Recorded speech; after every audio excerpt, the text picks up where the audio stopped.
بے شک اللہ ظالم اور متکبر کو فلاح نہیں دیتا۔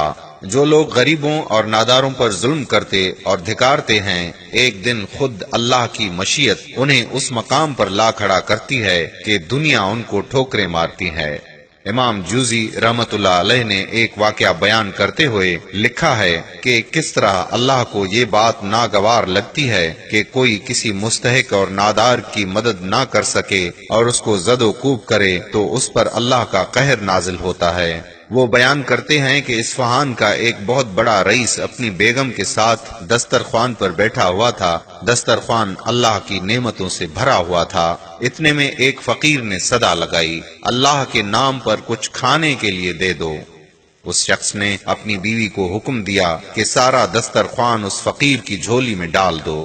عورت نے حکم کی تعمیل کی۔ جس وقت اس نے اس فقیر کا چہرہ دیکھا تو دھاڑیں مار کر رونے لگی۔ اس کے شوہر نے اس سے پوچھا کہ کیا ہوا؟ اس نے بتلایا، یہ شخص جو فقیر بن کر ہمارے گھر پر دستک دے رہا ہے، چند سال پہلے اس شہر کا سب سے بڑا مالدار اور ہماری اس کوٹھی کا مالک اور میرا سابق شوہر تھا۔ چند سال پہلے کی بات ہے کہ ہم دونوں دسترخوان پر ایسے ہی بیٹھ کر کھانا کھا رہے تھے جیسے کہ آج کھا رہے تھے، تو اتنے میں ایک فقیر نے صدا لگائی کہ میں 2 دن سے بھوکا ہوں، اللہ کے نام پر کھانا دے دو۔ میرا شوہر دسترخوان سے اٹھا اور اس فقیر کی اس قدر پٹائی کی کہ اسے لہو لہان کر دیا۔ نہ جانے اس فقیر نے کیا بد دعا دے دی کہ میرے شوہر کے حالات خراب ہوتے چلے گئے، کاروبار ٹھپ ہو گیا اور وہ فقیر و کلاش ہو گیا۔ اس نے مجھے بھی طلاق دے دی۔ اس کے چند سال گزرنے کے بعد میں آپ کی زوجیت میں آ گئی۔ شوہر بیوی کی یہ بات سن کر کہنے لگا کہ اے میری شریک حیات، کیا میں آپ کو اس سے زیادہ تعجب خیز بات نہ بتلاؤں؟ اس نے کہا ضرور بتائیں۔ کہنے لگا، جس فقیر کی آپ کے سابق شوہر نے پٹائی کی تھی وہ کوئی دوسرا فقیر نہیں بلکہ میں ہی وہ فقیر تھا، فقط اس شخص کے غرور نے اسے آج فقیر بنا دیا۔ اس لیے کہتے ہیں کہ فقیر کو کبھی نہ ڈانٹو۔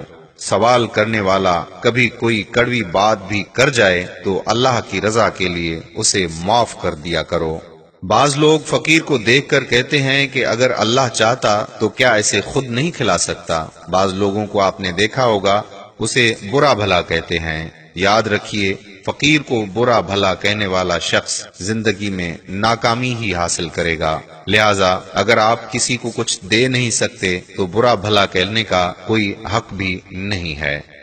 اگر آپ نے ابھی تک ہمارے پیج پیارا اسلام کو لائک نہیں کیا تو ابھی سے لائک کر دیجئے تاکہ ایسی دلچسپ اور معلوماتی ویڈیوز آپ تک پہنچتی رہیں۔ جزاک اللہ۔ السلام علیکم ورحمۃ اللہ وبرکاتہ۔